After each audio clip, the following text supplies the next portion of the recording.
Nu, kā mēs zinām, ir iznākusi grāmata, mūsu premjerministra grāmata, Latvijas veiksmes stāsts, kur aprakstīts, kā Latvija veiksmīgi izgāja no krīzes.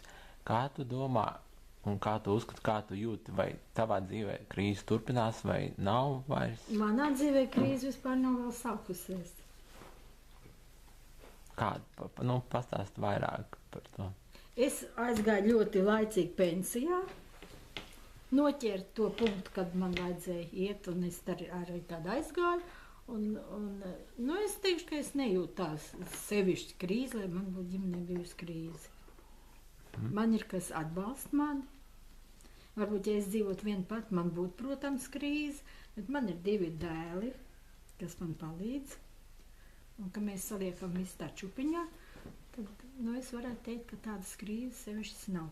Vienīgi varbūt ir pagrūtāk ar medikamentiem, jo tie ir tagad dārgi un paliek ar vien vēl dārgāki. Tos gribētos, lai bišķiņa medicīna mums ir labāka. Bet tā, vai ģimenē sevišķi krīzes, varbūt neteiktu. Un kā vērojot sabiedrību cilvēkus pārējos uz ielām, teiksim, vai ziņās, lasot laikrakstus, ko tu vari par to pateikt? Kādas sajūtas tev pārņem? Sajūtas ir sliktas. Man ir sliktas sajūtas, man ir smagi, kad es redzu tādus cilvēkus, kas sēž uz ielām tiešām un nabago, un it sevišķi, kad es aizbraucu uz Rīgu. Es tur braucu diezgan bieži, jo es braucu uz Kauguriem pie Vedeklas vecātēva, viņš viens pats ir. Un tad, kad man jāpāriet ir pazemes pārējais, un tur parasti sēž cilvēki un, teiksim, ar ubago tev, tā varētu teikt. Un vienreiz man nācās tur redzēt jaunu meiteni. Viņai bija ratos mazs bērniņš, tāds vēl nestaigājuši. Un viņš bija tīri apģērbts, un meitene pat arī tīri tāda. Var redzēt, ka nav ne dzērāja, ne narkomāna, un stāvēja bunžiņu rokā.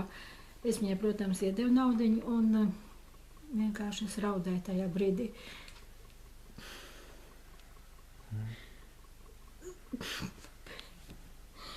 Es viņai sāku runāt pa krieviski, viņa man neko neatbildēja, sāku pa latviski arī neatbildēja. Es domāju, ka viņai vienkārši ir nērti. Arī, es domāju, cik cilvēkam vajag spēku jaunam, lai viņš iziet uz ielas ar mazu bērnu un ubagotu. Tas ir šausmīgi. Un tādas, kas sēž pazemē, tos var redzēt, tur dzērāja kaut kādu, un pa tādu iežēlināšanu vēl paņem līdzās suni, lai redz, tā kā man, piemēram, ļoti žēl ir dzīvnieki, tad es noteikti viņam iedošu, lai arī viņš ir dzērājis. Es domāju, man viņš tam sunim ar atmetīs kādu kauliņu. Bet, ja sēž jauni cilvēki un tādu kā to meiteni es sastapu, tas vienkārši ir traģiski, es teikšu tā. Un tāda arī ir mums nevienā vietā viena. Paldies, vai kāds grib uzdot jautājumu? Tavs otrs tēvs dzīvo Īrijā. Kāpēc viņš tur dzīvo? Viņš dzīvo tāpēc, ka viņš pabeidz Liepājā iegūt, teiksim, tādu profesiju auto atslēdznieks, ja? Viņam bija 19 gadiņi, ka viņš pabeidz, un kur viņš negāja arī darbu meklēt, viņam pateica, tev prakse ir? Viņš teica, nē, es tikko pabeidzu autoskolu, tad es tik lēpnis un durvis no otras puses aizver, un viss. Un viņš bija tāds puisis, kas nevarēja izmantot toreiz vēl tēsieniem lielu amatu un varēja viņu iekārtot kaut kur darbā, bet viņš to vienkārši neizmantoja, viņš negribēja to izmantot, viņš teica, nē. Bija tāda izdevība, vienkārši caur paziņām, kas jau tur strādāja, un arī viņš ar to puisi sazinājās, un viņš teica, brauc šurp, es tevi sagaidīšu un iekārtošu darbā. Un viņš, teiksim, aizbrauc pareizā laikā un pareizā momentā un iekārtojās darbā, un tā viņš strādā lielā rūpnīcā vēl tagad 14 gadus jau. Un ir apmierināts un viss notiek. Lūk tā.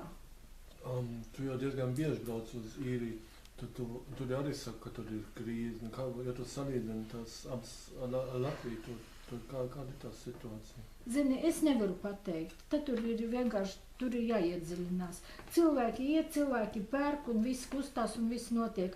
Bet kā ir individuāli katram, kas kā dzīvo, es nezinu. Es domāju, ka tur tādi, kam darba nav, piemēram, aizbraucējiem, tā kā no Latvijas vai no Lietuvas vai vēl no kurienes tur aizbrauc, ja viņi pēkšņi paliek bez darba, viņi tur tomēr bojā neaizies, jo viņiem ir sociālais pabalsts tur, un dzīvoklis viņiem ir atmaksāts, un vēl paciņas viņi dabū vienreiz nedēļā, tā kā es domāju, tā. Varbūt vienkārši, varbūt tagad ir grūtāk darbu dabūt, ja tu tagad tur aizbrauc šī laikā, bet 10-14 gadus atpakaļ, ka Gaidars brauc prom, un tad tur tādas problēmas nebija.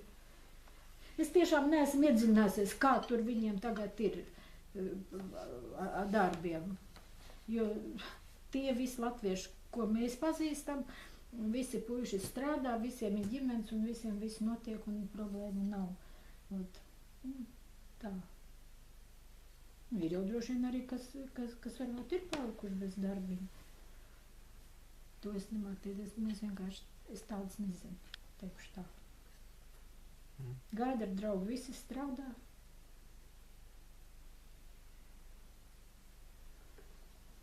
Tā es varu pateikt.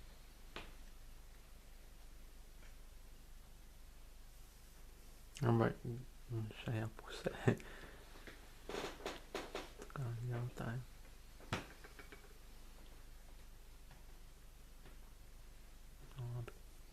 Paldies. Tā krīze tagad tā ir. Es līdz šim varēju tā, kā teicu, nopirkt vairāk ko, bet tagad es aizies tirgu, paņem 10 latiņu. Man jau jāskatās, ka man liekas, kas jau vairs nepaliek pāri maciņā. Un dar, ko daudz es neesmu nopirts. Kad es pārēju mājās, tad bēdīgi tas ir, ka tāda lieta ir. Benzīnu būtu, kādreiz dzīvoklis var samaksāt, bet pa to mēnesi jau vairāk kā 100 lati iziet par ēšanu.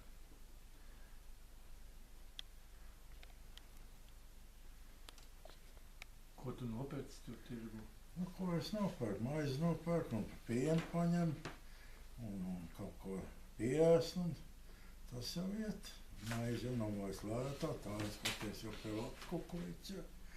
Un piens ir, tas tā būtu tirgus bišķi lētāk, bet tas pavāks, ja tur kāds siera, kādu zīvi nopērc, un tas jau viss ir dārgs. Nav jau vairs tā, kā bija kādreiz.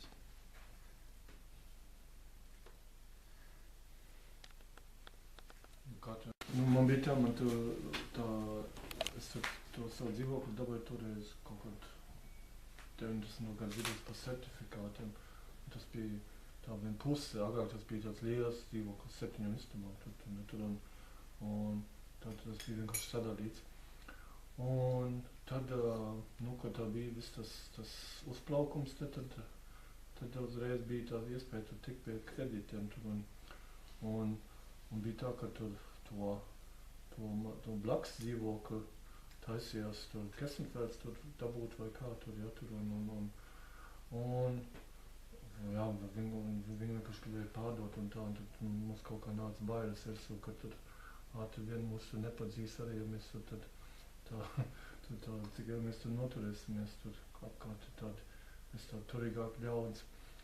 Jā, un tad mēs es domāju, mājai arī tur vajadzēja kaut ko darbnīcu un tā, ka mēs to visu apvienojam, un tad viņas mamma nāca pie mums tur vēl klāt, un tad mēs paņēmām to tādu kredītu diezgan daudz, kas tur bija, ka 30,000 vai kaut kas tāds, ja, un, un tā tas izgāja tīri labi, tas āja labi pelnīja, un tad nebija nekādas problēmas, un tas kredīts arī bija diezgan izdevīgs.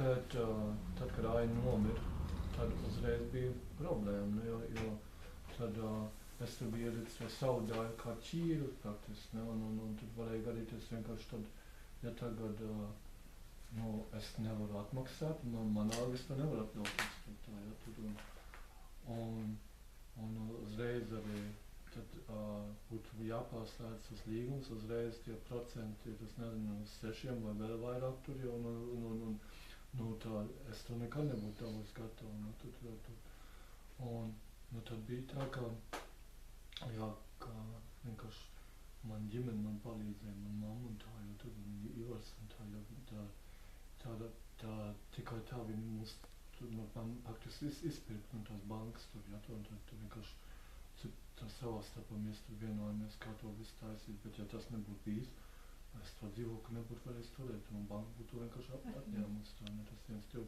tas būtu kā es. Jā.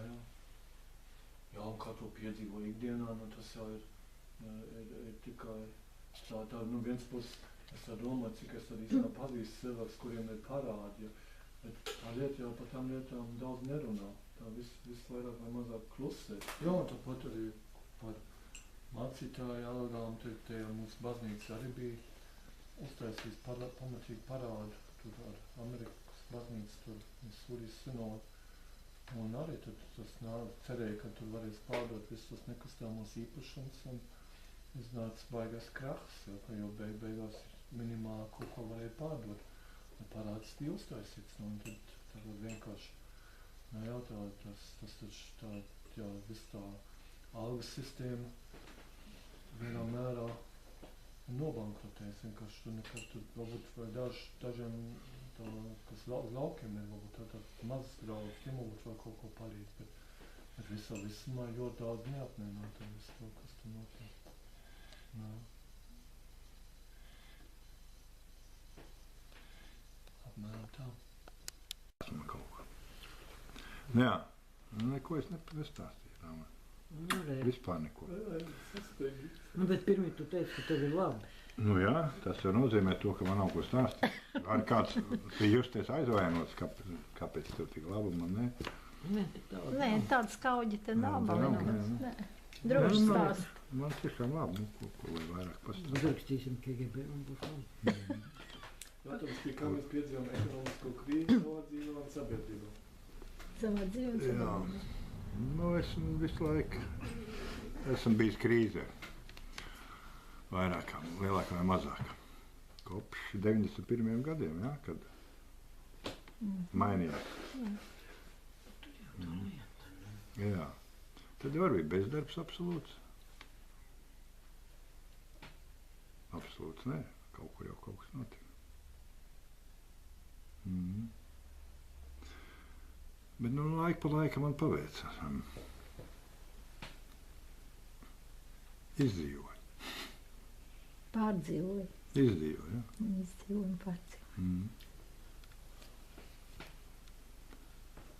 Par ko tu teici, tu baidies? Ko? Tu teici, tu baidies? Nē, es fermerēju, kā klavieriem ir baltie taustiņi un melnie taustiņi. Ka var kaut kas... Dzīvē tā notiek. Ir balti un uzreiz pāriet uz Uz melniem pāriet, jā. Es tam tie melniem man nepatīk. Ne tas, ka es baidos, es esmu norūdījies jau, bet, nu... Bet patīkam tas nav. Nav. Pagaidām tie baltī. Šobrīd ir balti. Bet tu zini, tu man principā, nu, kad tu pateici par to, bet tā ir. Es arī tā padomāju, no 91. gada manā ekonomiskajā dzīvē ir krīze. Un ir, kā paveicās un nepaveicās. Nav bijis neviens ilgstošs, stabils kaut kāds posms. Kaut kā laimes spēle.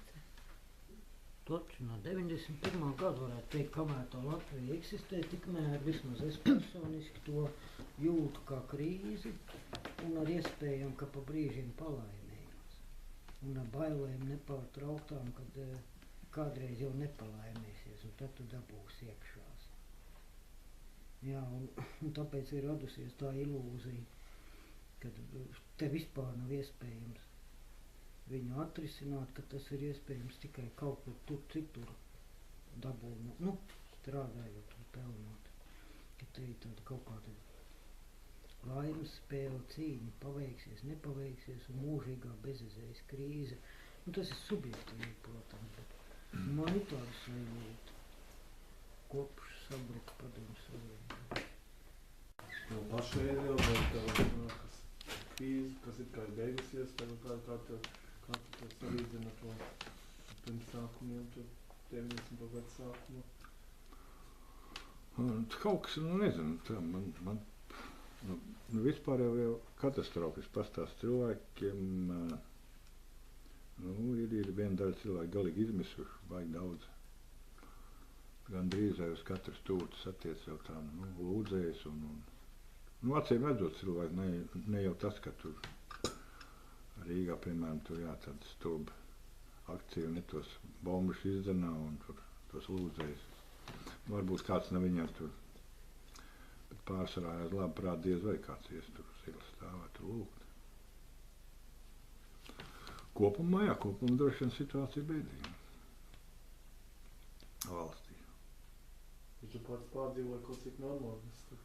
Nē, man vienkārši paveicās, es domāju, tā kaut kādā, nezinu, cik tās ir, cik tas atkarīgs no paša, cik, tā te ir tā, tie laikam iet, tam stāstam par, nezinu, par Dievu, par svētībām, par grūtību, tāda, grūti tāda. Tas nav tā, ka pašspēkiem es kaut ko izcīnu, es kaut ko tur eju un panāku, un es nevazājos pa valsts tur institūcijām, nepieprasu darbu, un arī īpaši nelūgties nekur tā, izņemot atsevišķi gadījumus. Bet kur man uz īsu brīdi, man kādreiz ir bijis, ka man aptrūks absolūti nav naudas, bet man ir draugi un paziņas, un tad es esmu aizdevis cilvēkiem, man aizdod, un viņi zina, ka es vasarā atgriežu, un tādas paprāvākas summas kādreiz paņēmu.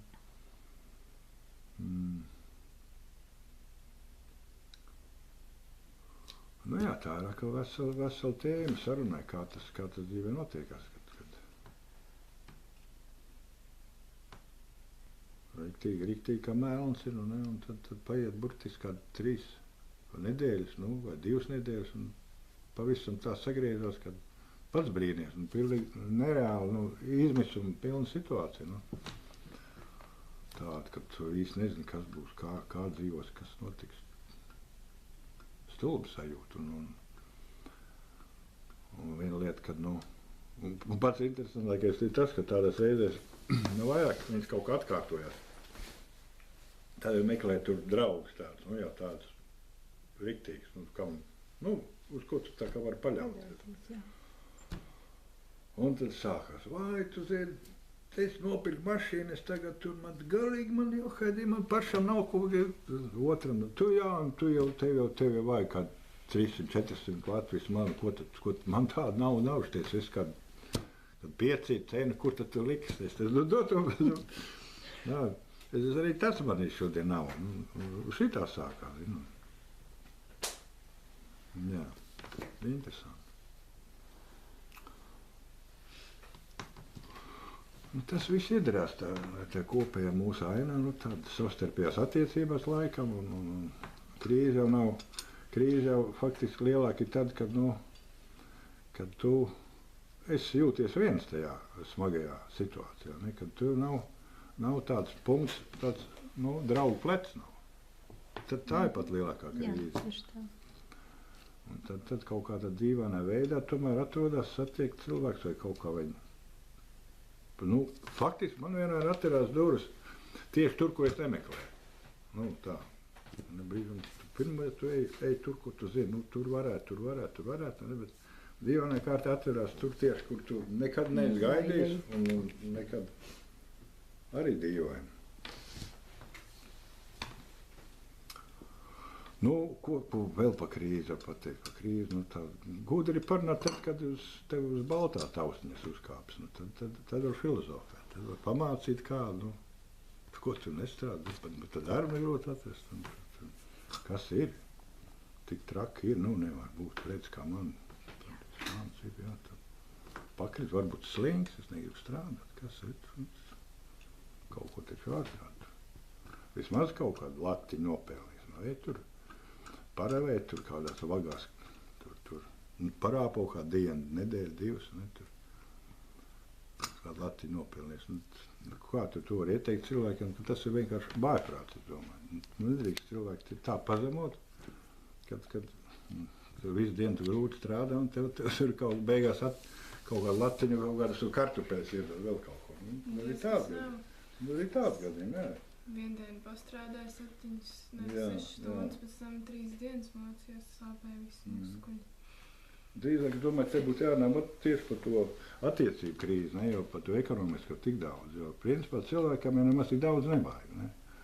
Ja viņš padalīties ar otru, kas viņam ir, ne, nu, vienam vairāk, vienam mazāk, ne, nu, kaut vai minimāli padalīties. Nu, taču nav jau tā, ka nevarētu izdzīvot. Nu, kā bija tai Omaram Haijamam, ne, tas, ja tev ir jumts uz galvas, ja tev ir maizes trieciens, ja tu ne pār vienu neesi kungs un nevienam neesi kalps, tad patiesi tu esi laimīgs. Tad cilvēkam tik daudz nevajag. Tu labi pateikts, vai? Nē, to es neteicu. To Omars. Nu, vienalga, kas tu teici, bet labi pateikts. Tā kā varētu runāt par tādu veidu krīzi. Tas, ka jau cilvēki, es domāju, gribās jau labklājību. Gribās ēst, komfortabli dzīvot. Un ir tā iespēja salīdzināt, ne tagad tur kā dzīvo ārzemēs, kā tur. Bet tas atkal attieksmes jautājums. Tā pietiekamības sajūta ir tā latiņa. Ja cilvēki grib, ja viņam ir spēks, enerģija, ne, un kāpēc ne? Tas ir labi, lai viņš sasniedz kaut kāds zināms augstums, bet tomēr vajag arī padalīties. Bet parasti jau tā, ka tiem, kam tā veiksme ir, tie neko īpaši negrib. Tieši tā. Jā, viņas kaut kādīgi sacensības savā starpā. Kad viņi nobrūk, jā, tas piemērs kā Kisenfelds, tad tā viņiem ir drausmīga krīze. Tad psiholoģiski viņš ir laikam vājāks pa bombas no tā kritiena. Tā ir psihi, jā, tāda domāšanas gara problēma. Labi, pietiks ar.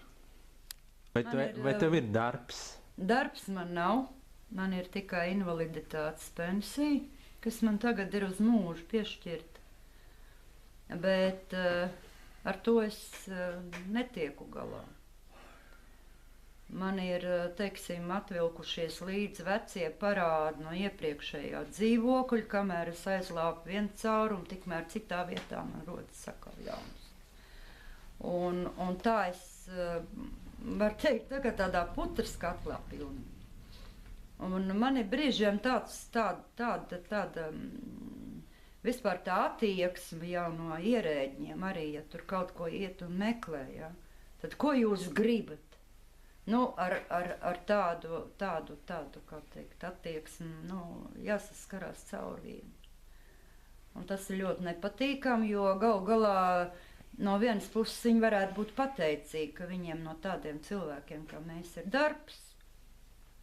Bet drīzāk gan otrādi, teiksim, ja tur kaut ko iet un meklē, tad nevis grib palīdzēt, bet vēl ļoti neapmierināti, kad pie viņiem iet.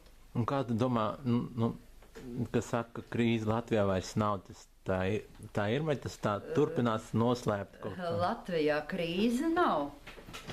Ko es tad skatoties, kam viņi nav? Skatoties, kam viņi nav, es uzskatu, ka tiem cilvēkiem, kuriem ir bijis grūti, tiem kļūst arvien grūtāk. Nevis krīze mazinās, bet tā krīze kļūst arvien dziļāk. Jo tieši visvairāk jau tieši uzbrūk arī tiem cilvēkiem, kuri mazāk aizsargā. Kad domā, tavs stāvoklis var uzlaboties? Finansiālais? Mans? Jā.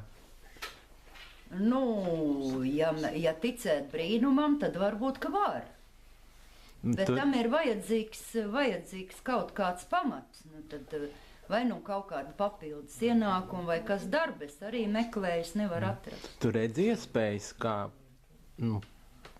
papildināt savu finansiālo stāvokli? Šobrīd. Labklājības. Celt labklājības līmeni šobrīd es neredzu tādas iespējas, lai gan mums likums tāds ir, ja, ka invalīdiem vajadzētu dot darbu, jā, un pat darba devējiem piemaksā par to. Es esmu neskaitāmas reizes ievietojis internetā sludinājumu. Un nekad vēl neesmu nevienu darbu piedāvājumu saņēmusi, izņemot kā no tādām piramīdu firmām. Neko citu man nepiedāvā. Neko normālu tādu, ko es varētu. Nu, ideālā variantā es varētu darīt darbu mājās. Es esmu strādājis ļoti. Tad būtībā tā krīze tev jau sākās kurā gadā? 92.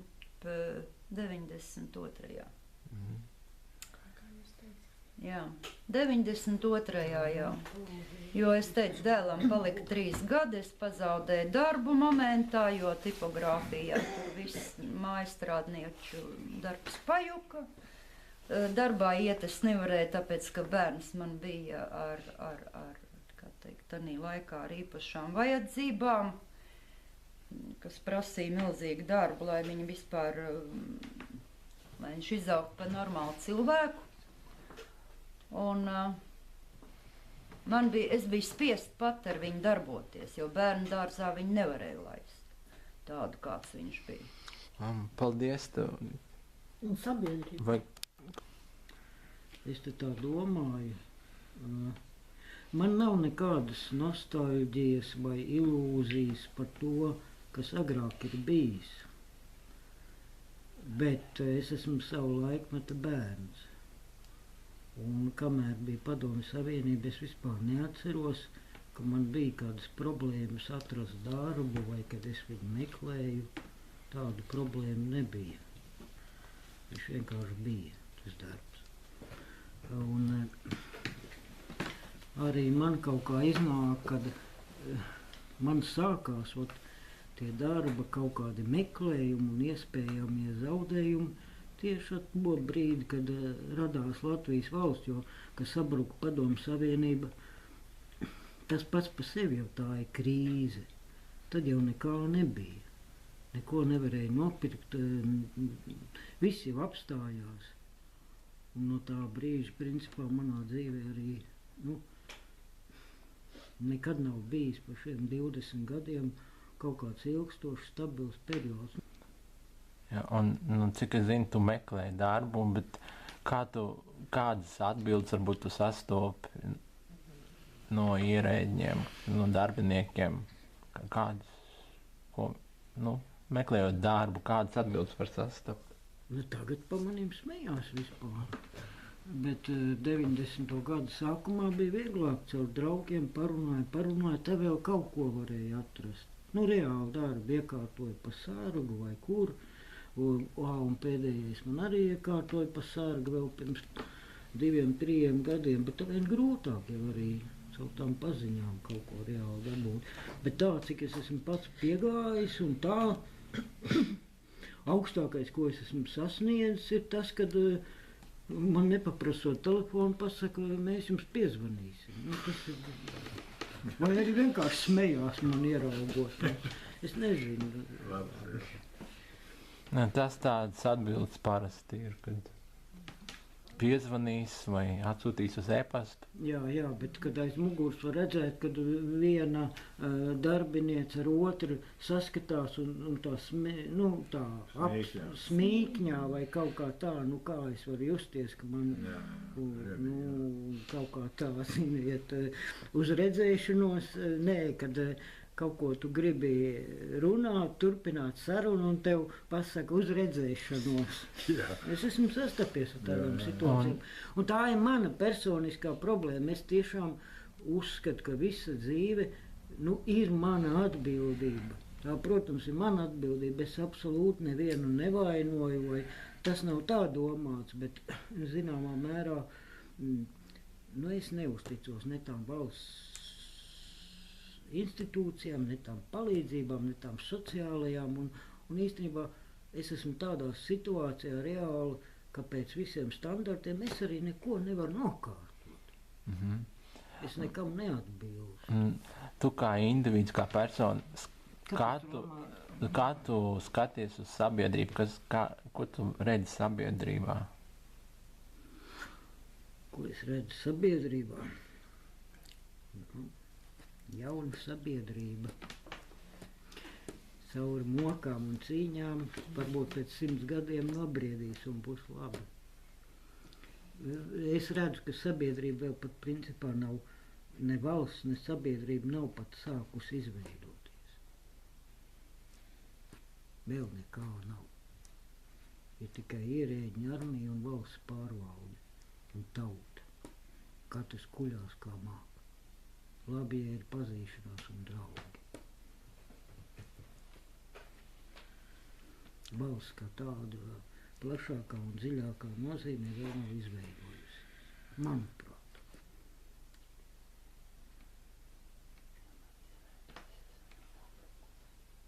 Dziļu,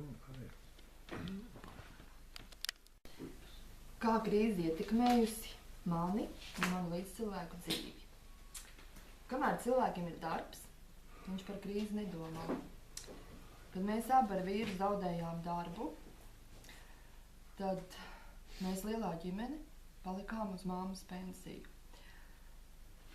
Tie ir 7 cilvēki, plus no šīs pensijas ir jānomaksā rēķini, ir jānomaksā dzīvoklis. Līdz ar to paliek pārtika, cik paliek. Un tad mēs vairāk dzīvojām no naturālās saimniecības, audzējām, ēdām paši, vedām uz tirgu, pārdevām visu, ko varēja pārdot. Negribās jau sūdzēties.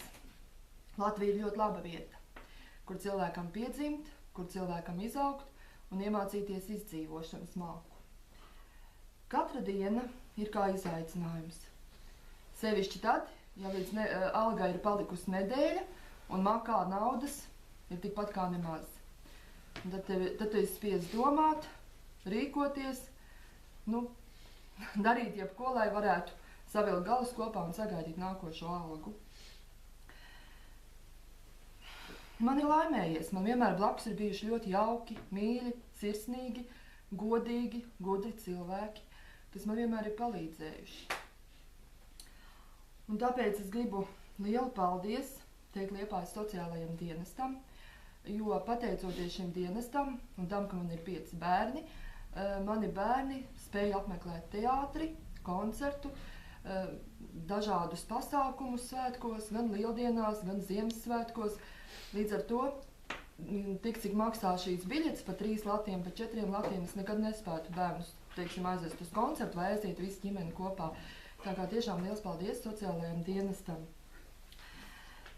Tad es gribu lielu paldies teikt arī Latvijas Liepājas ģimeņu biedrībai Dēkla, jo pateicoties tam, ka man ir daudz bērnu, es esmu šajā biedrībā, un arī šī biedrība man ļoti daudz ko labi ir darījusi. Viņi ir gan devusi, dažādas iespējas, gan ekskursijas, gan akvaparku. Man bērni aizbrauc uz akvaparku peldēties, tāpat ekskursijās, tāpat uz zooloģisko dārzu. Jā, tas viss ir, tā naudiņa, kas paliek manā ģimenes budžetā, līdz ar to, man ir vairāk iespējas, lai bērnus pabarot, jāsaka tā. Tā, kas vēl?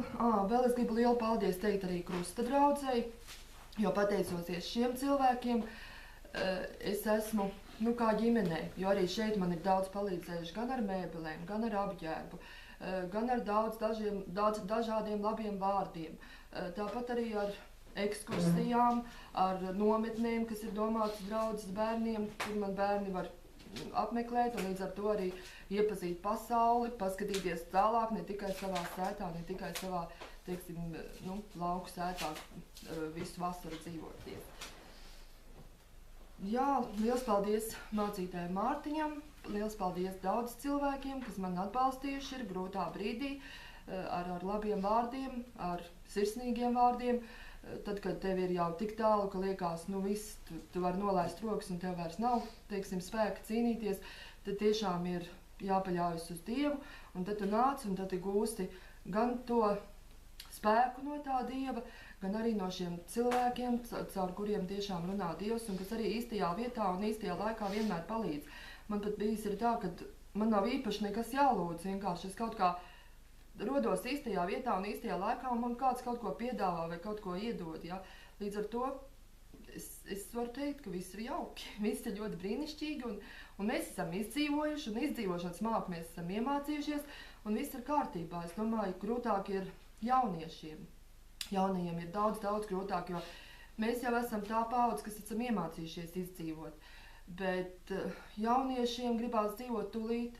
Viņiem negribās izdzīvot, viņiem vienkārši gribās dzīvot tūlīt un uzreiz. Un tāpat arī bija manam dēlam, jo tad, kad mēs iestājāmies, viņš iestājās RTU, tad viņam bija tāda moderna mehatronikas sistēma tehniķis, bija tāda moderna tā specialitāte, un teica, ka viņš beigšot savu specialitāti, tad viņam pavērsies iespējas, viņš varēs strādāt jebkur, gan teiksim, siltumapgādē, gan metalurgā, gan arī AILE rūpnīcā, gan, vārds sakot, visur, kur ir mehānismi, kur ir slīdošās lentes, tur viņš arī varēšot strādāt. Protams, ka puika par to bija ļoti priecīgs, viņš man beidz RTU, un sākās darba meklējumi, un tā viņš man gadu meklēja, izsūtīja 80 CV uz visām pusēm. Jāsaka, 2 bija tik godīgi un atbildēja. Pārējie pat neuzskatīja par vajadzību atbildēt, tā kā no tā viedokļa, nezinu, cik tas ir godīgi.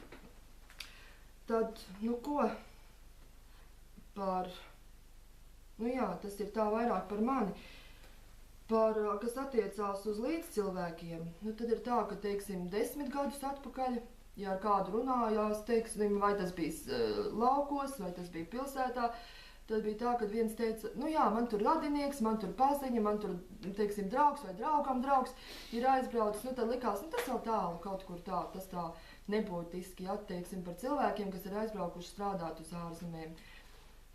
Pirms gadiem 5 bija tā, kad likās, kaut kā nāk jau tuvāk tā sajūta, kad viens, otrs, trešais aizbrauc, tad runājoties sapratu, kad teiksim, kādam pazīstamam draugs ir aizbraucis vai vēl kādam tāds jau, kad pienācis tuvāk jau tas posms ir. Pašlaik, šodien runājot ar cilvēkiem, man šķiet nav tādas ģimenes, kurās kāds nebūtu aizbraucis. Es nezinu, tad ir jāpameklē tā ģimene, kur kāds nebūtu prom, jo praktiski visi ir aizbraukuši. Katrā ģimenē kāds ir, kas ir aizbraucis. Un kāpēc, lai viņš nebrauktu prom, ja pašlaik pēc statistikas datiem uz vienu cilvēku ir 40, uz vienu darba vietu ir 46 cilvēku darba meklētāji. Tā kā tas ir ļoti liels skaits, un tad var saprast, ka tiešām tās darba vietas arī nav šeit Latvijā. Valsts jau saka, ka mums viss ir kārtībā, un es domāju, kamēr vien cilvēki būs, kas par viņiem iet un vēlē, tad arī domās, ka viss ir kārtībā, un valsts var vien cerēt, ka jaunieši atgriezīsies. Tomēr tie paziņas draugi un teiksim, pat radinieki, kas man ir aizbraukuši, visi ir iekārtojušies, visi ir apraduši ar šo savu situāciju. Citam sākumā nav paveicies, citam, teiksim, ir bijis kāds mēnesis, ka viņš tur bez darba dzīvo 2 mēneši, bet kas viņam ir mēnesis, ja šeit viņš dzīvo gadu un 2 gadus bez darba, tad viņam tas mēnesis vai tie 2 mēneši, protams, ka ir grūtāk. Man, piemēram, viens pazīstams teica, viņš pat esot kanģu tecinājis, un pārdevis, lai viņš varētu izdzīvot, lai viņš varētu, kamēr viņš to darbu atrada un iekārtojas. Bet pašlaik viņš ir iedzīvojies, viņš ir iestrādājies, viņš ir dabūjis pilsonību, un nebūtu viņš netās, viņš pat, man liekas, par karjeras kāpnēm jau ir uzkāpis augšā, viņš sākumā strādāja rūpnīcā pie vistām, tur, teiksim, vistas, pako iekšā. Pašlaik viņš jau ir kaut kāds ceha priekšnieks, un viņš nemaz netaisās atgriezties. Viņš ir noīrējis mājiņu, viņam tur ir labi, un līdz ar to viņš ir iedzīvojies. Tas arī ir jaunietis, viņam ir kaut kādi gadi 23, 24. Es domāju, ka viņš tur arī gatavosies un vīs ģimenes līgstu, nebūtu viņš netaisās braukt atpakaļ uz Latviju, un tas nav vienīgais tāds. Ir ļoti daudz tādu cilvēku, kas ir aizbraukuši un nebūtu netaisās. Kaut vai man arī radinieci, māsas meita, viņa arī sākumā aizbrauca viena, pēc tam viņai aizbrauca līdz ģimene, pašlaik viņa ir iekārtojusies, arī viņai ir sava mājiņa, viņai ir otrā pusīte tur sameklēt, līdz ar to viņa ģimene veidos tur, arī visi bērniņi viņai ir tur, tā kā nebūtu viņa netaisās atgriezties. Es nezinu, vai Latvija tam ir gatava, ka visi šie jaunieši aizbrauc, un tie, kas, teiksim, tad, kad man pienāks pensijas vecums un man vajadzēs maksāt pensiju, man nebūs no kā maksāt, jo neviens vairs nestrādās šeit. Rūpnīcas viss tikai nolikvidēja, tā kā es nezinu, kā lai viņu satur un kā lai viņi atgriežās, jo viņi nebūtu netaisās atgriezties. Tā kā, daži, kas šeit atgriežās, tie ir tie, kam vēl ir mamma, tētis, kam ir kādi radinieki, viņi atbrauc, teiksim, apciemo, paskatās, un tad viņi saka, ka esot tāda sajūta, jau ļoti nospiedoša sajūta, ka viņi izkāp ārā, teiksim, no lidmašīnas un iebrauc Rīgā jau lidostā. Pirmos cilvēkus, ko viņi satiek, tad viņi saprot, kaut kas nav kārtībā, jo tā attieksme esot pilnīgi savādāk. Nu, protams, es nevaru pateikt kādu, jo es pat neesmu nekur bijusi, līdz ar to es pašlaik šeit dzīvoju un ceru vēl, ka kādu laiku dzīvošu, ja nekas nemainīsies. Kaut gan tajā pašā laikā man, piemēram, arī mani puikas brauc projām, un jau šonedēļ. Tā kā, jā, viņi arī man puika bija 2 gadus bez darba. 2 gadi ir ļoti daudz jaunietim, kam nav, teiksim, savu iztikas līdzekļu. Ja, līdz ar to viņš beidzot ir sameklējis ārzemēs darbu, un viņš šonedēļ brauc prom. Tā kā arī manā ģimenē beidzot būs, teiksim, beidzot vai diemžēl, es saku diemžēl, ir cilvēki, kas arī aizbrauc. Ja, tā kā, es neuzskatu, ka tas būtu ļoti labi, bet tā ir dzīves realitāte. Jā, tie, kas atbrauc tāpat, tie saka, jā, viņiem gribās atbraukt, gribās, teiksim, pagaršot Latvijas ēdienas, jo tur tas ēdiens nav tik kvalitatīvs, un viņš jau ir daudz vairāk ar visādiem un visādām tām ēvielām, vai kas tur vēl, teiksim, sabojāts, ja, un pie mums viņš vēl ir kaut cik dabīgs un kaut cik kvalitatīvs. Un līdz ar to tie atbrauc pie mums, panašķoties, paciemoties, atstāt kādas savas kapēciņas, ja, kas ir tur sapelnīts, un atkal atgriezties atpakaļ, jo viņi nebūtu netaisās šeit palikt un dzīvot.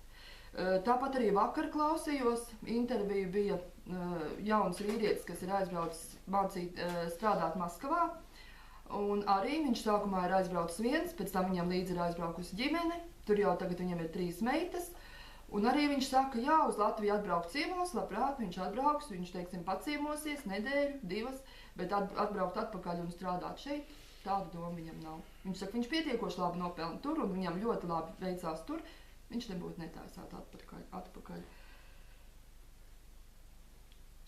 Tā. Tas, man liekas, arī viss. Man arī nav nekāda nostalģija par bijušiem laikiem, kaut kas bijis ļoti labi, jo visu dzīvi bijis tā sajūta, ka tu dzīvo trūkumā un ka, ka nav pietiekami kādas lietas. Kaut kā liekas, ka viss tas trakākais laiks bija, ka es gāju pamatskolā, ka likās, kad badā mēs nebijām, bet tā, ka likās, tur vienmēr tikai pliku maizi ēdām ar margarīnu, un tad likās, viņi tur desmit jau, tas bija kaut kas tāds. Viņiem ir, un mums jau nav tik bieži. Un tagad ir, tādā ziņā ir labāk, protams, un tā.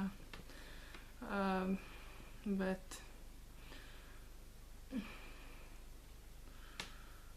man arī nav nekādas, es arī nezinu.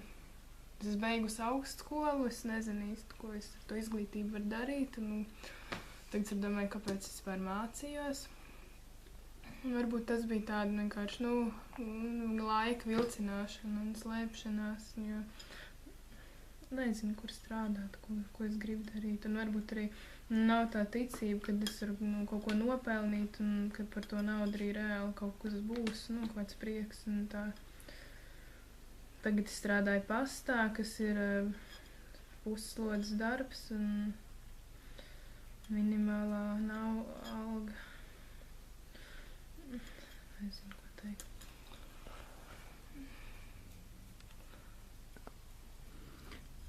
Tā arī es mācījos tajā, man patika vidusskolā, tad es saņēmu tādu stipendiju, un tad tā forši varēja iztikt.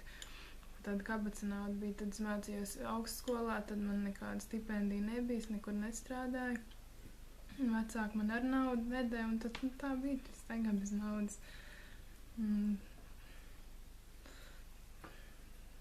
Tad man bija kādu laiku stipendija, tad tā kā kabaca nauda, bet nē, visu laiku jau bija no vecākiem, tad gan bija tāds tā kā aicinājums. Bet redzot šo situāciju, kāda ir Latvijā valstī, kad daudz jauniešu un tādi cilvēki jauni brauc prom citām valstīm, tev nebija tāds domas arī braukt? Pēdējā laikā tikai mazliet, bet nav tā interesanti. Runāju ar savu draudzeni, kas dzīvo Anglijā. jau kādus pāris gadus viņi tā saka, nu, kad būs Latvijā labāk laiki, kad mēs varēsim atgriezties, un tad tā, nu jā, aizbrauc un gaida tas labos laikus. Nu, es gribētu aizbraukt uz kaut kādu gadu, varbūt, un atgriezties, un kaut kā nesen rādījās sapnis, ka es sēžu lidmašīnā, braucu uz Angliju, un es jūtos kā valsts nodevēja.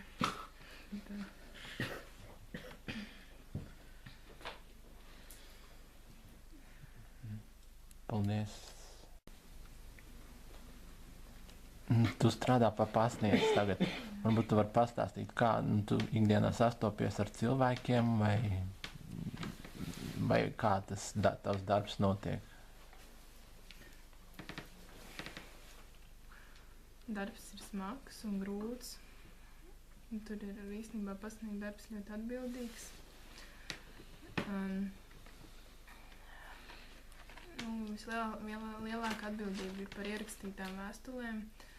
Tās ir iet uz visādām firmām, cilvēkiem. Tad smieklīgi tās vēstules bieži ir iet atpakaļ. Izdod līdzekļus vienkārši.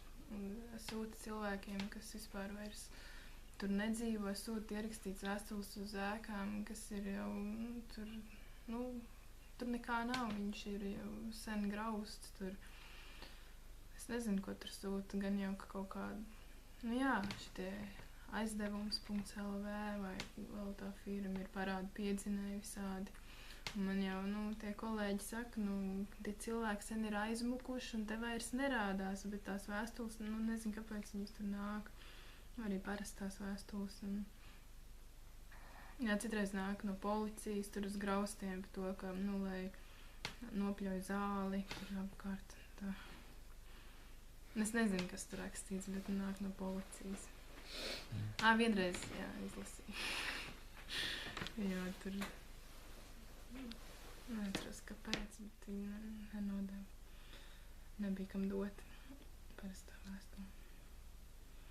Vēl ir interesanti, vienreiz arī es nesu ierakstītu vēstuli un es tam cilvēkam iedodu, viņš saka, viņš krievs, viņš saka, palīdz man izlasīt, kas tur rakstīts, un es to vēstuli lasu, un es neko tur nesapratu, kas tur rakstīts ir, jo tur bija, ka viņš bija piedalījies, izraisījis kaut kādu negadījumu, un viņš ir atteicies par to kā atbildēt vai kā, un tas vīrietis saka, bet kas man jādara, kas ir, ko viņi te grib man pateikt, es saku, es neko nesapratu, tur vienkārši tāds ziņojums. Un tad es domāju, ja visas tās ierakstītās vēstules ir tādas, ka tur neko nevar saprast. Un tā.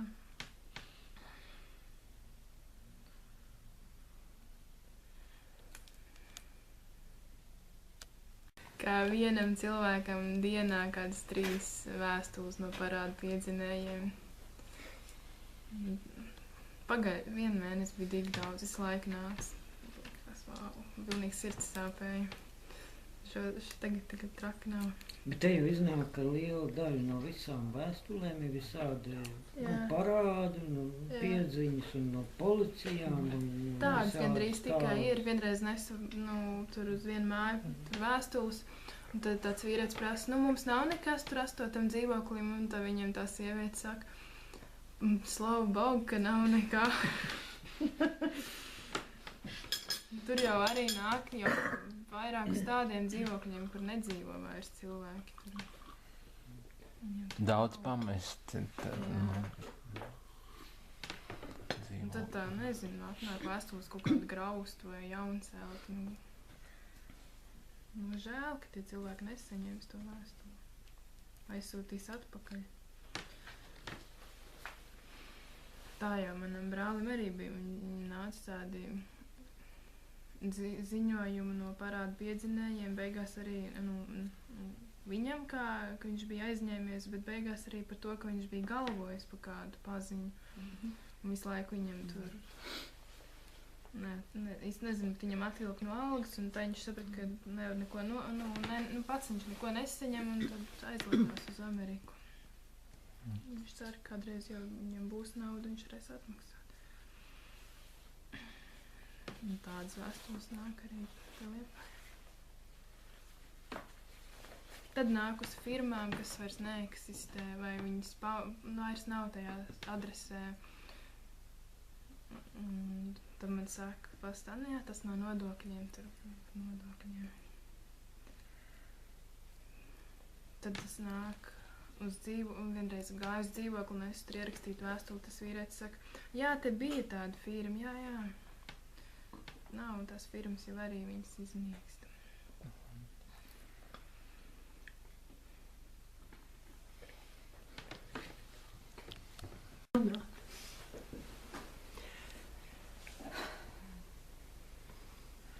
Tas, bet tā ir labi, ka mēs šim personīgi arī, ka nav viss tikai vispārīgi, bet ja tu negribi, mēs jau varam arī vairāk izgriezt ārā kaut kas tev nepatīk vai kaut ko tādu, jā, tas jau nav grūti.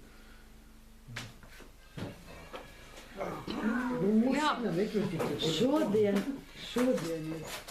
Strādāt bērnu dārzā, bija laiks, kad mums auga ar mazai drusciņai, bet tomēr pieauga un likās, ka var dzīvot, tā, puslīdz labi. Bija iespējas arī kaut ko blakus vēl mazliet nopelnīt. Un tā es biju vismaz dzīvi apmierināta. Bet gadus atpakaļ, ka viss runā par tām algu samazināšanām, mums vispirms noņēma no piemaksas 3%, nākošā mēnesī 7%. Vadītāji teica, priecājieties, ka vēl tā, ja jums noņēma 30%, kā gribēja, tad jūs redzētu. Es domāju, ko viņi vispār runā, tas tiešām nav iespējams, ja man atņems trešo daļu no algas, tad taču es nevarēšu neko samaksāt. Un es domāju, tad jau viss, kas strādā tur pedagogi, kā tas būs, tagad visi būs parādā. Un man likās, ka viņi kaut kāds tāds, man nesaprotams, muļķīgs joks, bet pēc pāris mēnešiem mums tā arī atņēma. Ja man kādu laiku atpakaļ bija 300 latu uz rokas, tad palika 200 un vēl mums atņēma, lai būtu nevis viena slodze, bet 0,9, mums bija kaut kādi 180 lati. Ja to var uzskatīt, ka krīze ir beigusies ar to, ka mums par mazai kripatiņai ir kaut kas, tajā plaši ir izsludināts, ka pieliek visu laiku skolotājiem. Ja mums ir pielikt, ka mums ir viena slodze, ka pielikt tos 10% atpakaļ, ja? Bet tas jau pat nenosedz to inflācijas procentu. Tas ir skaitļi, bet man liekas, ka tas ir diezgan pazemojoši. Cilvēkam ar augstāko izglītību, strādājot savā specialitātē, ja man jāuztur 2 bērni, tad man bija trūcīgais status, un tagad, kad tur pielikt tos dažus latus maznodrošinātājs. Man liekas, ka tas principā ir apkaunojums. Jā. Un uz turieni jau es gāju to status ne jau tā, lai izklaidētos sev nokārtot, bet tāpēc, ka vismaz iespējas bērnam, kurš mācās vēl ģimnāzijā, brīvpusdienas saņemt. Un tā, ar tādu 200 latu algu es tiešām manā tur ir kredīti. Un es varu tos samaksājot, ir ļoti jāknapinās, lai pēc tam varētu vienkārši iztikt. Un par dzīvokļu krājas parāds.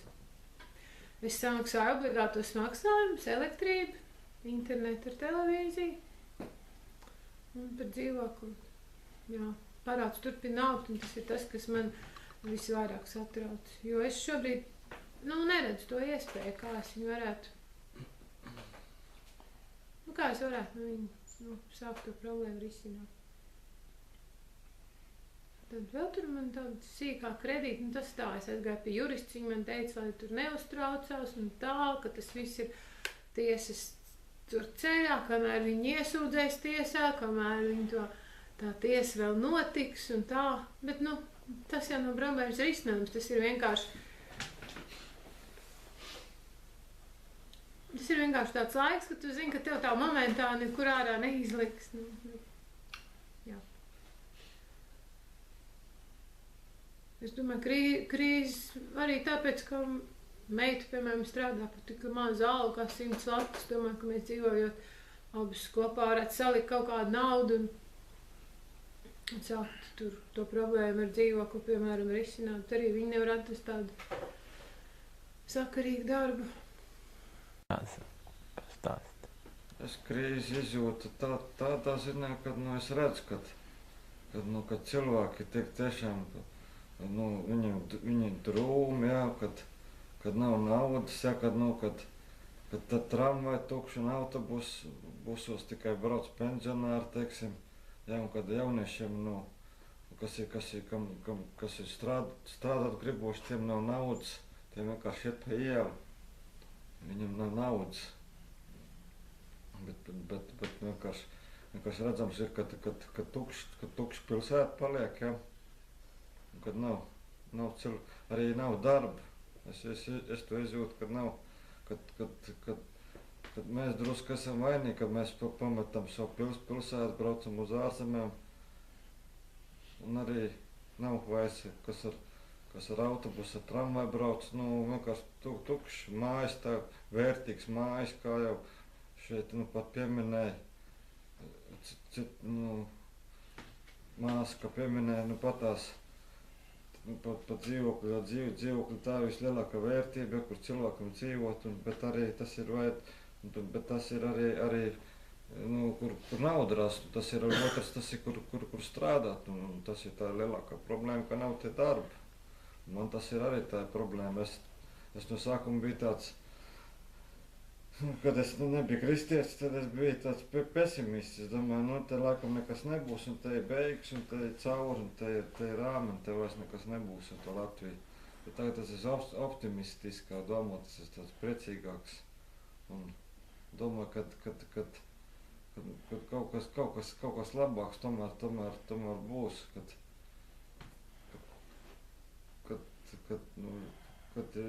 ir arī, ja mēs esam kristieši, tad mums arī ir jāpalūdzās un jābūt optimistiem un jābūt tajā optimistiskā spēkā jādomā, kad sevi jātur, kad tas darbs ir un kad būs labi, nevis es nevaru samaksāt. Vienkārši jāturās pie tā optimistiskā, ka man ir nauda, būs un viss un būs un es tur sevi, kad viss ir labi.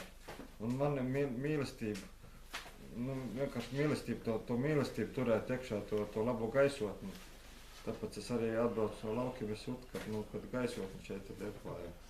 Ļoti labi viss. Bet ar laiku būs labi, es ticu tam. Paldies. Tagad jau var jautāt kaut ko. Tad, Feliks, es tieši uz ielas eju tev klāt, es gribu ar tevi parunāt. Parunāju. Stāst. Par krīzi. Es tā personīgi domāju par krīzi, kad mana krīze skar tad, kad man nav darba. Un tā manā dzīvē es bijis jau 3 reizes, man šķiet 3, jā, kad es atrados uz bezdarbnieka status, jā, man ir bijis, un tas ir manas krīzes. Man nebija tik grūti ar finansēm, jo es dzīvoju pie vecākiem, es dabūju ēst, bet psiholoģiski man bija grūti, ka es domāju par nākotni, un ja kas notiek, ja man vecāki aiziet, un kur es dabūju darbu, tādā ziņā ir grūti, ja tad tu domā par GMI, kur tu dzīvos, kā tu samaksās par dzīvokli, ja pēkšņi kaut kas notiek. Un tas dod triecienu pa galvu, teiksim, pa smadzenēm, pa psihi. Tādā ziņā man tā krīze ir. Bija, jā, tagad es strādāju, bet arī vēl tā kā līdz decembrim, un jau arī tā, kaut gan man apsolīja, ka es turpināšu strādāt, tad tāda cerība dzīvoja, ka man tas darbs būs, bet kā būs, jāpaļaujas, tā jācer, bet arī jāprasa, protams, prasīšu vadītājai. Un par to, ka sabiedrībā, protams, es domāju, ka sabiedrība ir tā kā apšķiņākta ar kaut ko. Tiešām nozīmē, ka kaut kādas hipnozes tiek pielietotas vai kaut kas tā, es nezinu, man tā liekas, ka viss mierīgi un jauki, bet tie cilvēki, kuriem nav ko ēst un nav naudas, viņus vispār nevar redzēt, ka viņi kaut kur tikai atnāk pēc tām paciņām un viņi kautrējās. Un, piemēram, Sarkanā krustā strādā, viņi atnāk un saka, man nekad tāda situācija nav bijis, man tā kā kauns, nāk pēc tām paciņām. Tā. Tiem cilvēkiem, viņiem ir neērti, ka viņi... Viņiem ir neērti, jā.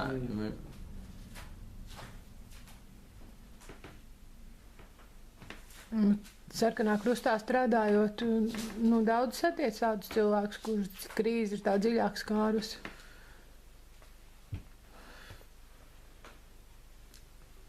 Kā lai pasaka, daudz ir telefonu zvani, kad jautā, vai var saņemt paciņu, kur var saņemt paciņu. Un tagad paciņu saturs ir uzlabojies, tad tās paciņas ļoti ir pieprasītas un tiek izņemtas tiešām, ja atved dienā 300 paciņas, viņas 5 stundās tiek izņemtas. Tas jau kaut ko man liekas, ka rindas stāv arī pie autorielas, kur otrā Sarkanā krusta māja. Un karostā arī ir tā cilvēki nāk. Un kad arī, nav tā kā karostā tagad var ņemt tās paciņas. Pirms tam, kad bija pārtraukums vasarā, nebija tās paciņas, tad karostā atcēla to, bet tagad atkal tur var ņemt paciņas un cilvēki par to ir priecīgi.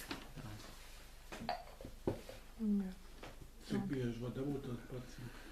Bija, ka katru ceturtdienu, bet tagad būs, ka 2 reizes mēnesī karostā varēs saņemt, lai vecie cilvēki nebrauc un netērē, teiksim, cik tur 80 centīm vai latu, ja pērk biļeti autobusā turp un atpakaļ un 4 kilogramu. Ja viņi ņem pa 1 mēnesi to paciņu vai vairāk, tad pa 3 mēnešiem kāds varbūt ņems 12 kilogramus vests vecam cilvēkam, tas ir grūti.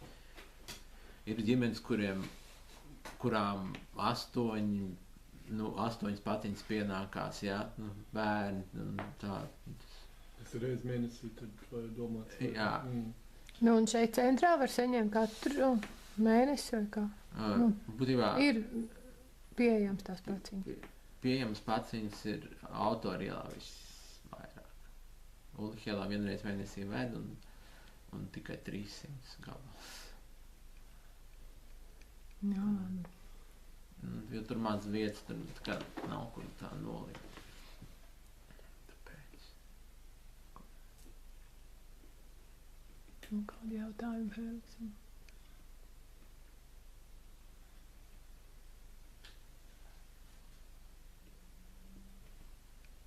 Viss? Labdien, Edgar. Labdien. Pastāst, kā tu jūties šajā tagad pēc krīzes laikā? Vai joprojām krīze turpinās? Es neizjūtu. Es savu stāstu neizjūtu tik kopā ar valsts stāstu. Nezinu, laikam man ir bijis labāka dzīve. Nav viss tik ļauna. Ir pieticis pārtikai, pieticis dzīvošanai. Trūkumu sev un ģimenei neesmu izjūtas. Tā tad neesīsies, jā? Bet kā sabiedrībā tu redzi cilvēki? Domā, viņi cieši no bāda?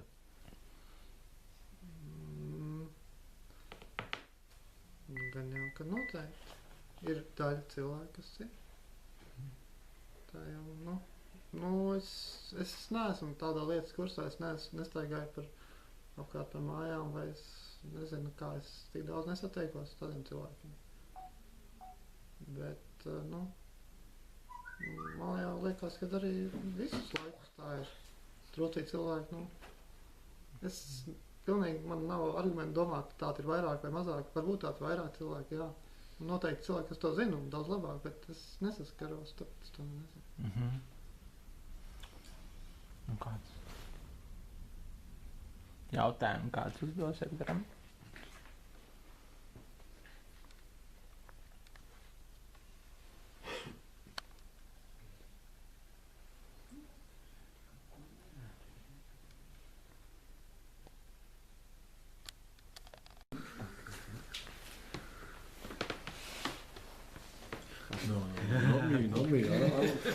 Man Latvijā. Nu, bet jautājums. Tā vajag, es tikai tulkošu. Jau dat. Hello, Jonas. How do you feel crisis in Latvia and you came from Germany? Is it also crisis in Germany? So. Latvia arī ir krīze. Ja, bin ja noch nicht lange hier. Es jau neesmu ilgi šeit. Insofern kann ich nicht so viel sagen. Das liegt dort nevar par to stāstīt. Ja, aber man sieht ja, dass hier gefühlt 20% aller Häuser leer stehen. Und auch. Tā jau var redzēt, ka apmēram 20% no visām ēkām stāv tukšs. Ja, und auch halt die meisten, zumindest von außen ziemlich zerstört aussehen, auch viele Fenster kaputt sind. Un arī no ārpus izskatās diezgan graust, kad logi ir. Ja, von eigentlich schönen großen Holzhäusern. Un tāds smuks, skaists koks ēkas. Bisschen traurig. Aber žēl. und auch wirkt schon alles ärmer als in Deutschland. Protams, arī tā izskatās trūcīgāk kā Vācijā. Sieht mehr arme Leute. Tu var redzēt cilvēkus vairāk, kas ir nabadzīgi. Ja. Und die Preise aber im Laden und so weiter sind fast genauso wie in Deutschland. Toties cenas ir gan tāds pašs kā Vācijā veikalā. Ja. Deswegen wird es wahrscheinlich auch dann zum Problem finden, dass es eben viele arme Leute gibt, weil der Lohn natürlich wesentlich geringer ist. Protams, tas nozīmē vienkārši arī, ka tāpēc ir tik daudz nabagie, tāpēc, ka algas ir daudz zemāks. Und auf der anderen Seite werden aber alle Straßen renoviert. Also vielleicht bessert sich das Visas ielas tiek atjaunotas savu te labu. Ja. Und ja, in Deutschland kriegt man nicht so viel. Also ich habe zumindest nicht viel von der Krise mitbekommen. Halt viel in den Nachrichten. Vācijā tik daudz nerunā par krīzi. Vismaz es tādu nedabūju tik daudz līdzi. Tad ziņās par to runā. Ja, das ist bis jetzt eher eine politische Krise. Aber politische Krise. Ja, über Griechenland in erster Linie, also von Lettland hört man gar nichts. Par Grieķiju daudz zina, bet par Latviju neko nezina. Ja.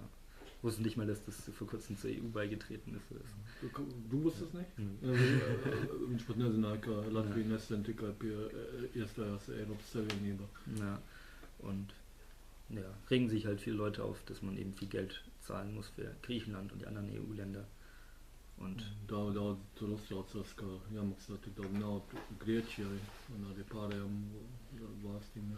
Die Wirtschaft wird auch ein bisschen schwächer, aber immer noch ein Wachstum und alles gut. Also ekonomika varbūt mazliet tā pieklibo, bet neraugoties uz to joprojām auga. Ja, also auf die Menschen an sich hat das noch keine wirklichen Auswirkungen. Uz cilvēkiem tā krīze tur nav atstājusi nekādu lielu iespēju.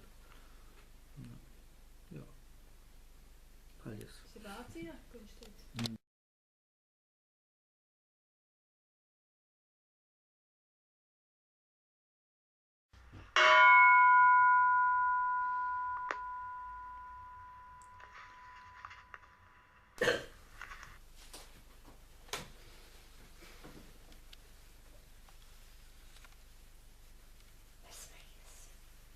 Labvakar! Klausieties sirds ziņas! Latvijas iedzīvotāju dzīves līmenis ir ļoti augsts. Tas iedomājas. Tādēļ sabiedrību nevajag dēvēt par trūcīgu. Šādu pārliecību pauž ekonomikas ministrs Daniels Pavļuts. Intervijā žurnālam Playboy Pavļuts gan norāda, ka šādi izsakoties viņš negrib noniecināt tos cilvēkus, kas Latvijā dzīvo trūcīgi. Tādu trūcīgo ir pārāk daudz, un tās ir sliktas politikas sekas. Visa šī nevienlīdzība un regresivitāte nodokļu sistēmā. To es gribētu novērst, bet ar esošajiem budžeta līdzekļiem to izdarīt nevar. Taču atgriežoties pie šīs nabadzības, tā izjūta ir atkarīga no tā, ar ko mēs sevi salīdzinām. Ja izejam no pozīcijām, ka dzīvojam pieņemam tikai tad, ja mums ir privāta māja, 2 mašīnas, 2 reizes gadā ceļojam un vēl daudz kas cits, tad tas nav tas, kā uz to skatās lielākā daļa pasaules iedzīvotāju, intervijā norādīja ministrs. Pavļuts norāda, ja ģimenē ar 2 bērniem katrs pelna ap 1000 latiem, pārdevējs no veikala, saproti? To var saukt par Latvijas vidusslāni. Žurnāls gan norāda, ka vairāk par 1000 latiem Latvijā pelna 1,7% iedzīvotāju.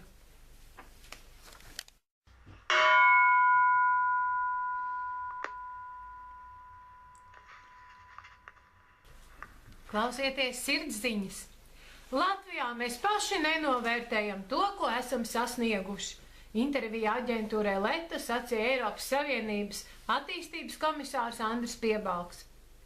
Viņš arī norādīja, ka ir grūti izskaidrot, kāpēc tā ir, jo objektīvie dati rāda, ka dzīvojam labāk.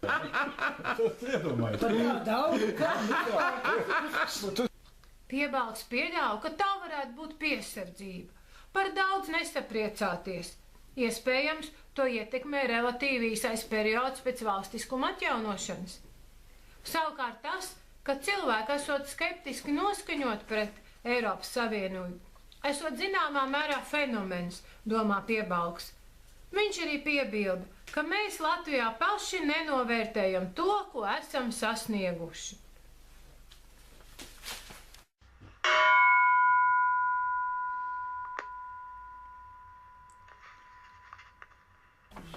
Klausieties sirdsziņas.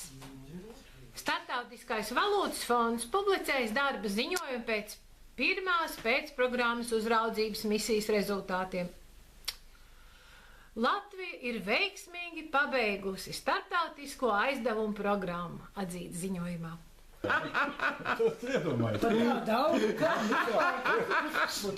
Programmas rezultātā budžeta deficīts ir samazinājies un tiek prognozēts 2% apmērā 2012. gadā, un vispārējās valdības parāds ap 40% no iekšzemes koprodukta.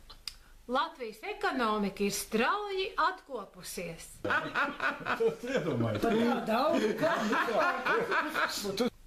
Un neskatoties uz nelabvēlīgo situāciju ārējos tirgos, pozitīvi tiek vērtēta Latvijas ekonomikas izaugsmes prognoze šim gadam. Ap 3,5% no iekšzemes koprodukta atgādina Finanšu ministrija. Startautiskā valūtas fonda valde novērtējusi, ka mērķtiecīgas politikas īstenošana, veiktie konsolidācijas pasākumi un īstenotās struktūrālās reformas, kā arī mērķis pievienoties Eirozonai, veicināja krīzes pārvarēšanu. Latvijas starptautisko kredītreitingu uzlabošanos un atgriešanos starptautiskajos finanšu tirgos. Tāpat Latvija ir tuvinājusies Māstrihtas kritēriju izpildei, pauž finanšu ministrs Andris Vilks. Ziņojumā Startautiskam valūtas fondam pozitīvi vērtējusi fiskālās disciplīnas līgumu un fiskālās disciplīnas likumu ieviešanu un norādījis, ka šo dokumentu ieviešana ir svarīgs priekšnosacījums valsts finansiālai stabilitātei un izaugsmei.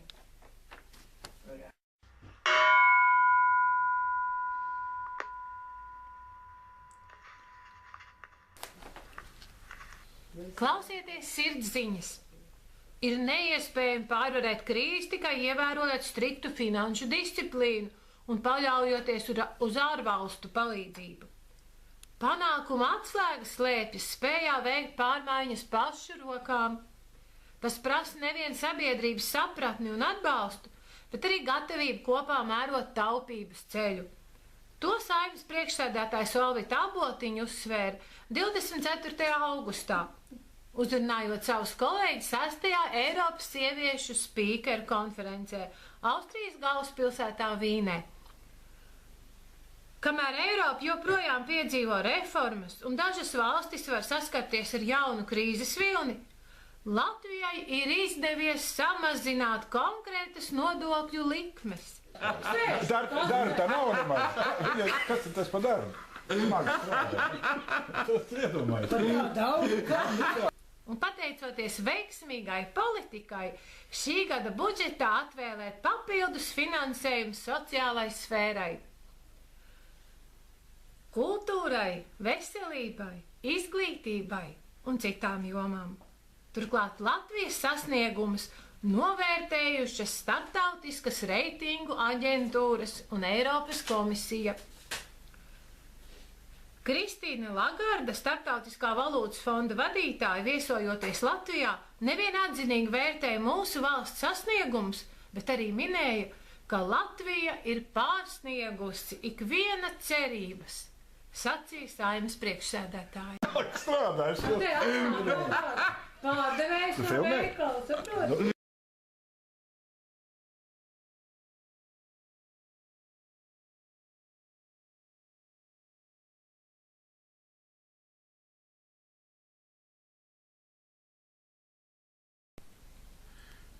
Katru gadu iet labāk un labāk. Katru gadu iet labāk un labāk. Un tiešām katru gadu paliek vien labāk un labāk. Un katru gadu ir labāk un labāk.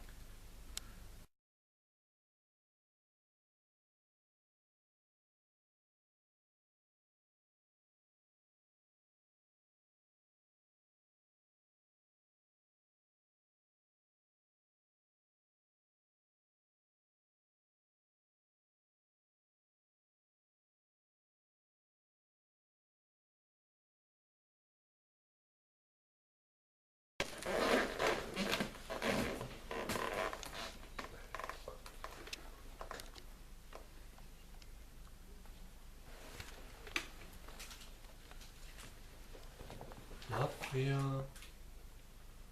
veiksmes stāsts.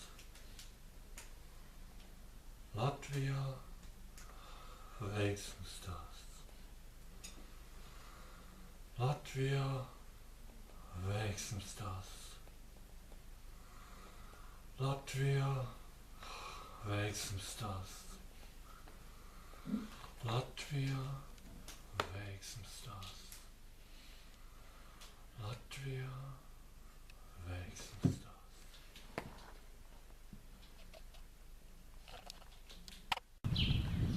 Tik pacieties, debesīs labāki būs. Tik pacieties, debesīs labāki būs. Tik pacieties, debesīs labāki būs. Tik pacieties, debesīs labāki būs.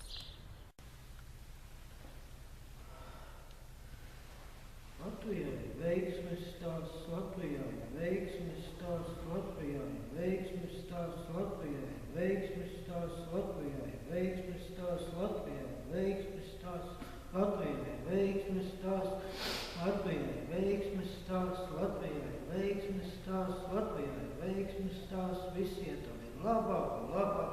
Latvijai veiksmes stāsts, Latvijai veiksmes stāsts, visi ir arī labāk un labāk un labāk. Latvijai veiksmes stāsts. Veiksmes stāstā ieklausies, Latvijā viss labi ies, kungiem krīze beigusies, tagad visi priecāsies. Veiksmes stāstā ieklausies, Latvijā viss labi ies, kungiem krīze beigusies, tagad visi priecāsies. Veiksmes stāsts, veiksmes stāsts, veiksmes stāsts, veiksmes stāsts. Latvijas veiksmes stāsts, veiksmes stāsts. Latvijas ir veiksmīgs stāsts, Latvijas veiksmes stāsts. Latvija veiksmes stāsts. Latvija veiksmes stāsts. Latvija veiksmes stāsts.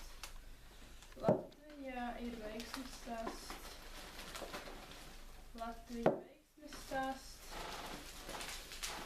Latvija veiksmes stāsts. Latvija veiksmes stāsts. Latvija veiksmes stāsts. Latvija veiksmes stāsts.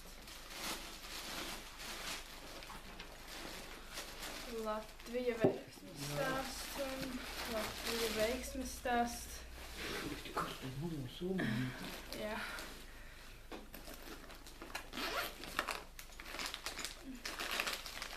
Latvija veiksmes stāsts un Latvija veiksmes stāsts. Veiksmes stāsts, veiksmes stāsts, veiksmes stāsts, veiksmes stāsts, veiksmes stāsts.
Tāpēc debesu valstībā ir līdzīga ķēniņam, kas ar saviem kalpiem gribēja noreķināties. Un, kad viņš iesāka noreķinu, viņam pieveda parādnieku, kas tam bija parādā 10 000 talentu. Bet, kad tas nespēja samaksāt, tad kungs pavēlēja to pārdot ar sievu un bērniem un visu, kas tam bija, un samaksāt. Tad kalps krieta pie zemes un viņu gauši lūdza sacīdams: Cieties ar mani, es tevu visu nomaksāšu. Tad kungam palika kalpa šēl, un viņš to palaida un parādu tam arī atlaida. Bet šis pats kalps izgājis ārā, sastapa vienu no saviem darba biedriem, kas tam bija 100 denāriju parādā. Viņš to satvēra, šnauca un sacīja: maksā, ko esi parādā. Tad viņa darba biedrs krita tam pie kājām, lūdzas un sacīja: Cieties ar mani, es tevu samaksāšu. Bet viņš negribēja un nogājis to iemeta cietuma, tiekams tā savu parādu samaksā. Kad no viņa darba biedri to redzēja, tad tie ļoti no skuma tie aizgāja un izstāstīja savam kungam visu, kas bija noticis. Tad viņa kungs to pasauca un tam sacīja: Tu nekrietnais kalps, visu šo parādu es tevu atlaidu, kad tu mani lūdzi. Vai tā tevu Arica nebija apžēloties par savu darba biedru, kā es par tevi esmu apžēlojies? Un viņa kungs apskaitās un nodeva to mocītājiem, kamēr tas samaksā visu, ko viņš tam bija parādā. Tā arī mans debesu tēvs jums darīs, ja jūs ik viens savam brālim no sirds nepiedosit.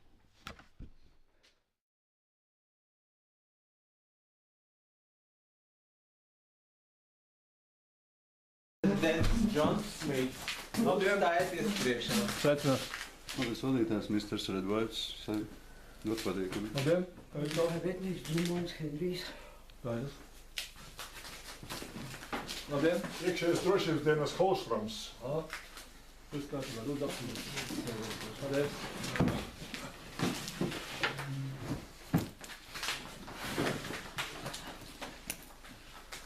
Es esmu atbaudas pie jums to nepatīkamu lietu.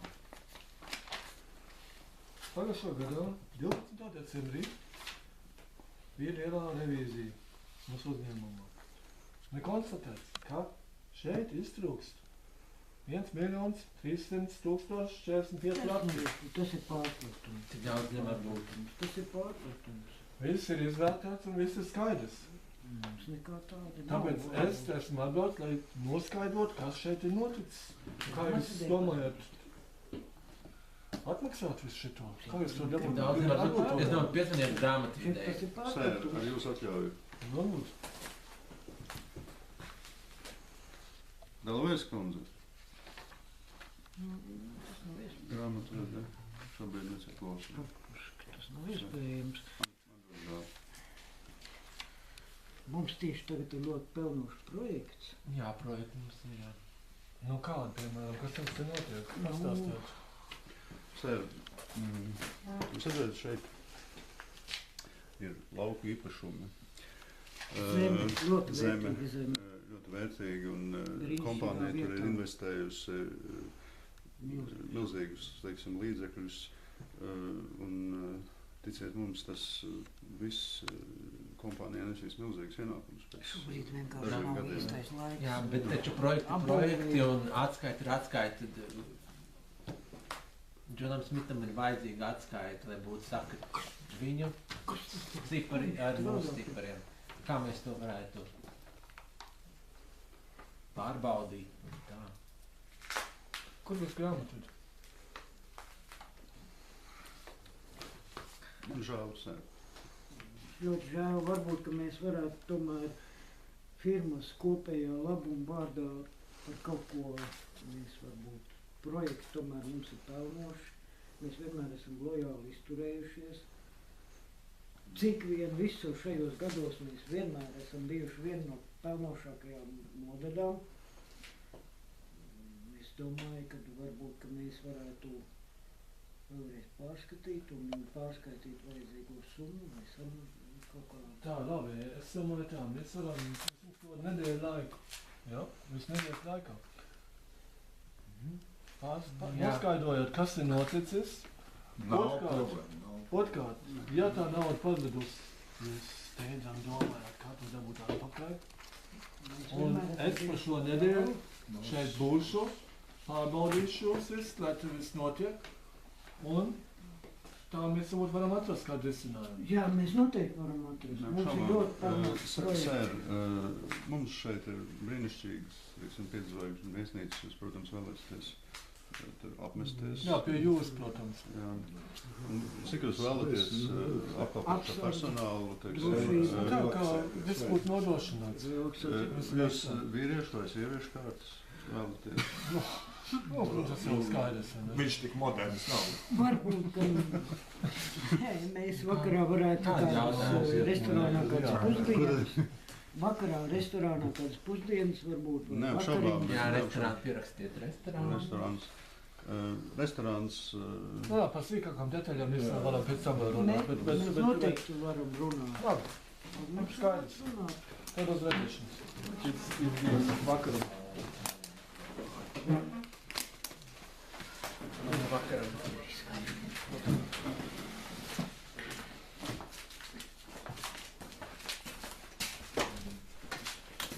Kas tu? Fēliks, es nodevējis. Tu Fēliks vai tiek pirmā? Ko? Filmējam? Jā. Jā. Labdien. Sēdieties. Mēs tādā jautājumā, ka jums ir iztrūkums. Jūs izdariet mūsu firmai iztrūkumu. 350 lati. Jūsu maiņā 350 lati. Tur var būt kāda kļūdas. Nekādas kļūdas nav. Kā jūs atgriezīsiet šo naudu? Kā? Bet man nav tāda nauda. Es nesapratu, jūsu maiņā ir pazuduši 350 lati. 350 lati, mums trūks 350 lati. Tā nav maza nauda, un jums jāatgriež viņa šodien. Šodien? Būtu vēlams šodien. Līdz pusdienas laikam, un tad mēs varētu to 19. atstāt. Nē, man nav tādas naudas, man ir, man taču ģimeni mājās jāuztur, un tā jau grūtības ir, taču es nevaru visu samaksāt. Nedēļas laikā kādus 500-700 latus. Mēs nevaram gaidīt, un mēs nevaram uzticēties tādiem strādniekiem, kuri taisa iztrūkumu. Nu, 500-700. Nē. Es nevaru, man tad mēs nevaram uzticēties. Mēs nevaram uzticēties.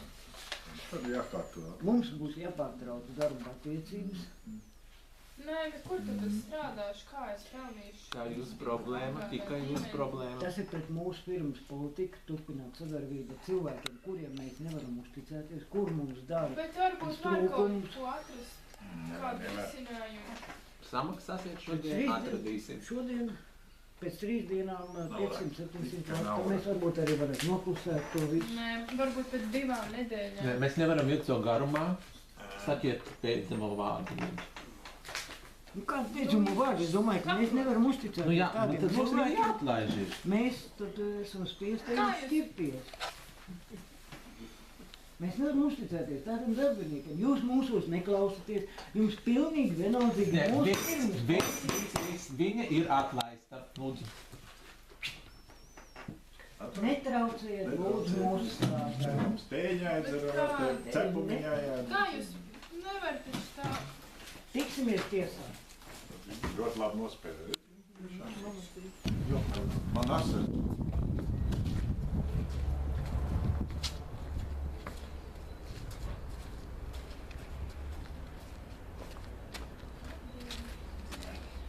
Es gribēju ar jums runāt vienā svarīgā lietā. Nu, bija tāda lieta, un tie cilvēki man, viņi teica, ka es esmu parādā, un viņi no manī tur prasīja to naudu, bet man taču nav ko dot. Un tad viņi teica, ka visi, ka mani atlaiž, un kad tiksies tiesā. Bet es jau, tie bija kaut kādi 100 lati, pēc tam viņi man prasīja 500. Un viņi man prasīja naudu. Un teica, ka man to tas mēs jāsamaksā. visu nokārtosim. Viss tiks nokārtots.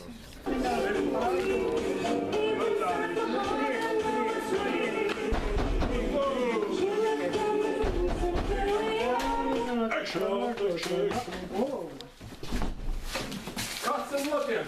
Strādājam. To es redzu. Cilvēkiem jārūpējas, mums te... Ko priekšnieks? Steidzam bija jāizbrauc. Reumatismu sācinājums. Uz Brazīliju. Brazīlija. Vai tu rūka? Jāsvadina policijas meklēšanā. Jā, Kas pārējie? šaizi, kāda šaizi? Atlaist, mans draugs. Kāpēc? Tad paši rūpēties. Atvainojiet man! Prom! Negribais te redzēt! Tavu manta.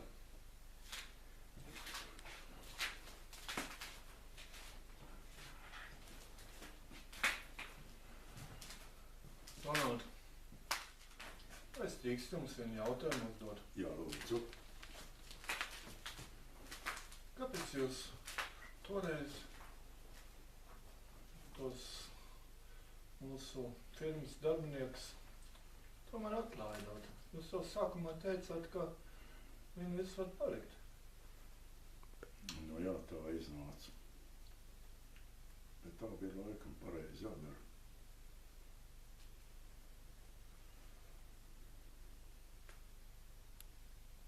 Skaidrs.